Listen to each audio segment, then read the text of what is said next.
What up, everybody? It's Lorenzo here with Youngry.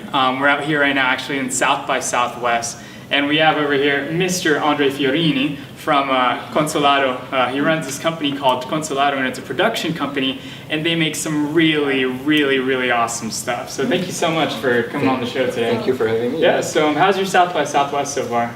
It's been crazy. I just got here and I was at the Rotten Tomatoes thing, and it's so much fun. It was incredible. Yeah. And I got called to this, so I just ran out. Yeah, well, I mean, thank you so much for taking the time and express your feelings to the Youngry Nation. So tell us a little bit about Consulado. Well, Consulado is a young production company. We started doing advertising because that's the industry that I came from. But our biggest intention is to do content and movies, and I've been writing a few of them and developing some pretty incredible ideas that I have. Yeah. And that's it. We're trying to get that stuff going more than just the advertising, you know? Yeah, no, I totally understand that. I mean, a lot of our content, a lot of our Younger Nation are content creators, people that want to create content in order to, get big, make something of themselves, make money from that.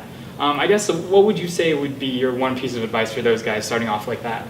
Well, first of all, you gotta make some money somehow, Yeah. And I think that advertising these days offers you such a wide spectrum of possibilities. You can do content that lives on TV, but it can go online, and you can start, working it up to bigger, more meaningful things, and I don't know if you saw our work for UNICEF, which is amazing video, by the way. If they want to look it up, what should they look up, by the way? I know it's on Vimeo, so if they're on Vimeo, what should they look up to see that video? It's the Unfairy Tales campaign for UNICEF. It's the story of Ivan and Pillow. Got it. Sweet. Yeah, and so I think you can't just wait for things to fall in your lap. You have to work it up somehow. And I don't have a rich family or anything, and I had to work in advertising for my whole life. Yeah. And it developed a lot of my skills and sensibilities, and I've been a movie buff, and I've read so many books my whole life, and I think that's one of the things too, is like study, Yeah. So do your homework. And I want to ask you about that a lot later. So so that's pretty cool. So basically getting inspiration from what you're doing, and really just starting to find your own niche in it, huh? Yeah. So how would you go about finding your branding within the content that you're creating? Well, I hope that made a little bit of sense. It's because it's like, I feel like a lot of people will say in terms of branding, oh, you got to try a lot of things first, and then you find out who you are once you do a lot of content. But what's your take on it? Well, my take on it is you have to do things that you know, first of all. You can't start off doing something that you know nothing about. So I've been a huge animation fan my whole life. I've watched every cartoon, every animation movie, and to me, it's a pretty easy segue, going from advertising to an animation director. It's not something completely new for me. When I direct my movies, when I direct my commercials, I have references, and I have a very strong, bank of references that I can pull, and I can show my animators and the people who work with us, Yeah. So knowing what you're talking about is very important. Yeah. Yeah, I mean, one thing that you do all the time in terms of advertising and that is really creating content for businesses. And one thing I want to ask you is, how can businesses start to create their own content and bring story into it? Well, I think first of all they have to look at what they have that's unique. I think the one thing about millennials that's amazing is they demand authenticity, and you can't just make something up. You really have to look inwards and find the stuff that is special about your business. If you don't have any of that, probably you shouldn't have a business anyway. Yeah. And I think that should be the starting point. And after that, I think there's going to be a lot of bad ideas, that are going to be brought up.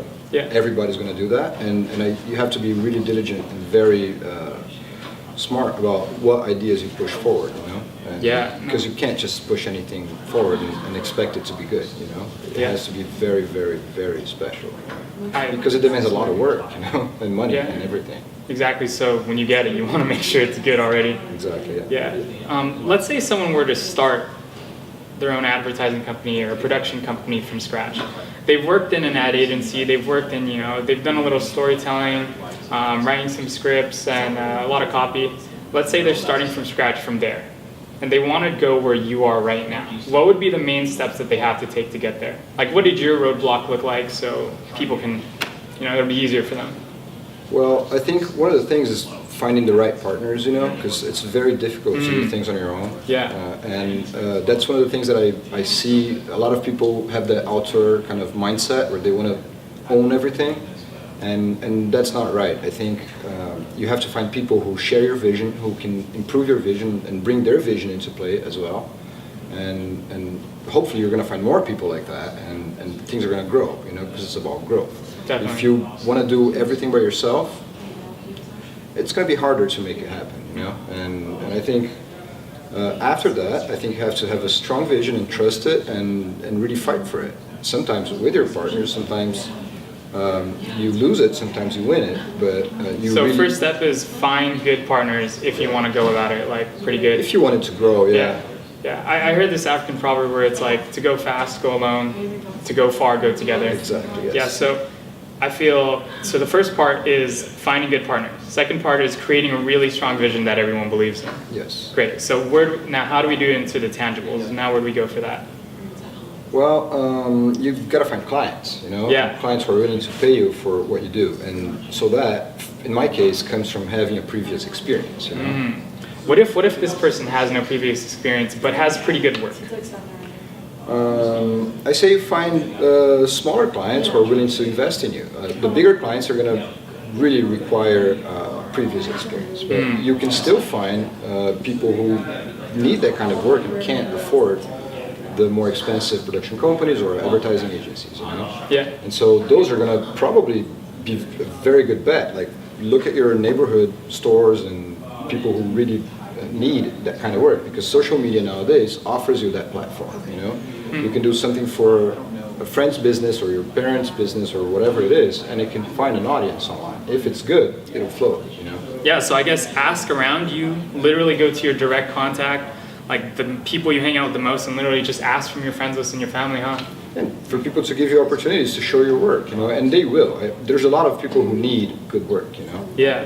It's very hard to find, and a lot of times, if you go to a smallish to medium agency or production company, sometimes the work might not even be that good, or it might not even be the right fit for these small businesses. They sometimes want to have the personal relationship, and that kind of helps you draw out the essence of the brand or the business, and turn it into something relevant. That's awesome. Yeah, so I mean, okay, so they're there, they've gotten a few clients from their friends and family, and they're realizing that, okay, this is a lot of work. Who should be their first hire? Because I actually don't know who should be the first hire if you're the director of a production company. I think it's really interesting. Should that be like a project manager? Because I know most companies, they always hire a project manager first. A project manager is great. Somebody that can deal with all the contacts and client related stuff is great too, because as a creative, it gets overwhelming. If you have to deal with money, if you have to deal with like talking to clients all the time, you can't even concentrate on your work. Yeah. So that's the first person that I looked for, was somebody who could actually deal with all that stuff and could just let me concentrate on my work. I see. So it's like finding what your biggest thing that's taking away your time in terms of doing your creative stuff, and then trying to find someone to fill that spot. Yeah, and you have to trust. You have to give them your contacts and let them run with it, and just believe the process. You can't do everything by yourself. Yeah, I see. Which is why you probably would started with partners first, right? Yeah, exactly. Yeah. Okay, that made a lot of sense. Huh, cool. So that's how we start, from having pretty good experience all the way to starting your own production company, like in those couple steps. And that was really, really awesome. Cool. Yeah, I mean, so with that in mind, what's some from your favorite mentor, or a couple favorite mentors of yours, what has been the best piece of advice that they've given you that has driven you forward to do whatever you're doing right now? Well, I used to work with some incredible people here in the U.S. I think the person who touched me the most was Cork Crandall. He wrote the movie Old School. Oh yeah, Old School. Yeah, and his company didn't survive the 2008 crisis, but he's doing amazing work now with Roberto Beef Jerky. He taught me to really speak my mind, and make my case whenever I felt like I should, you know, and not spend too long before you actually do what you love, you know. Like I wasn't happy at his company, and I had a long conversation. He just told me, you know, you have a lot of talent, and just believe in what you want to do, you know, and go for it, you know, because sometimes people are gonna, I don't know, everything is hard, you know. It's hard to have a company. It's hard to make a movie, and if you let the doubts put you down, you're never going to do it, and you're going to wait for it, and you're going to wait for it, and you're going to work for somebody else, and work on somebody else's dream, on somebody else's vision. And I think at some point you just got to put your money where your mouth is, and quit and just go do it, you know.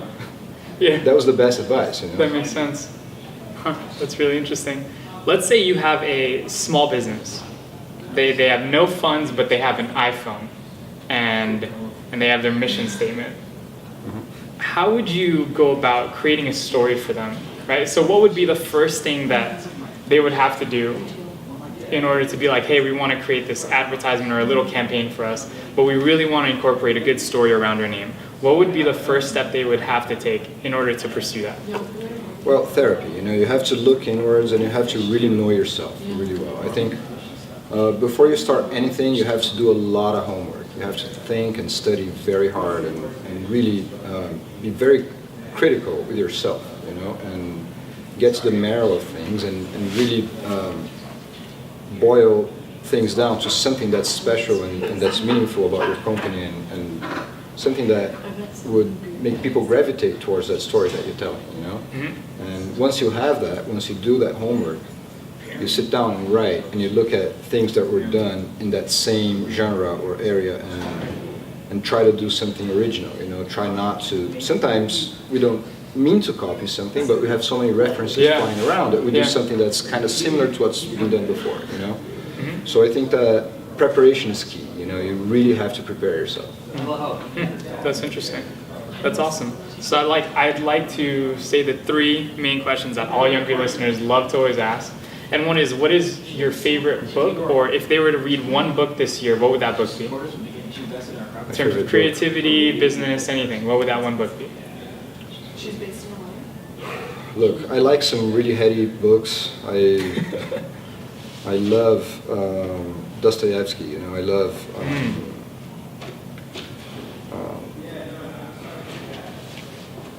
Dostoevsky's it's pretty deep, man. Yeah, I'm trying to pick something shorter, you know.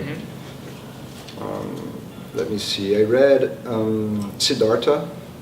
Okay. Have you read that one before? I haven't read it. It's a Western take on Buddha, you know, and it talks about a life journey, you know, where you go from a pagan, from somebody who's completely lost, to somebody who's completely enlightened, you know. And I think, in a way, that's a parallel to everybody's lives, you know. Yeah. That's what we want to be. That's what we strive to be. I love it. Yeah, definitely. And it really talks about how it's important to be lost, you know. It's important to not know what you're doing, and to wonder, and to try to find something, you know. Yeah, it's like that uncertainty leads to a rite of passage, kind of. Yeah. That's pretty cool. Yeah, okay, so another question is, what would be the advice you would give to your 20-year-old self?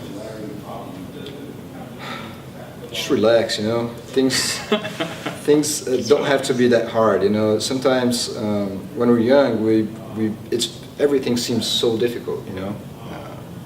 Everything is very, I don't know, subjective, and people give you all these advices, but you got to start somewhere, and you got to trust yourself, you know. But you got to prepare yourself first. But once you've done that, try to not get so nervous, you know. That's what I would say. Yeah, it's kind of like a silent confidence within yourself. And find things that help you concentrate, like meditation or yoga or surfing or whatever it is, you know. Yeah. Find things that will help you bring that relaxed, good energy to work, you know. Because otherwise you're just going to bring anger and anxiety, and that doesn't help, you know. Yeah, clarity and just attacking the day. Exactly, yeah. Definitely. And the last question is, you know, to us, Youngry means young in spirit, hungry in ambition. What does that mean to you? Can you repeat it, please? Yeah, no worries. So what does the word Youngry mean to you? For us, it means young in spirit, hungry in ambition. Younger, for me, it means, see, I feel young, you know. I'm 42, and I surf better than when I was 21. You know, I believe more in myself than when I was 21, and I think younger means positive and hungry and determined. You know, that's what it means to me. It means you have energy. That's what it means. You know? Definitely. Thank you so much for coming out. Thank you. If they were to find you, where would they want to? Where do you want them to reach you at? Andre at Consulado.tv. You can also check our website, consulado.tv, and that's it. Great. Thank you so much. Thank you for having us. You're welcome.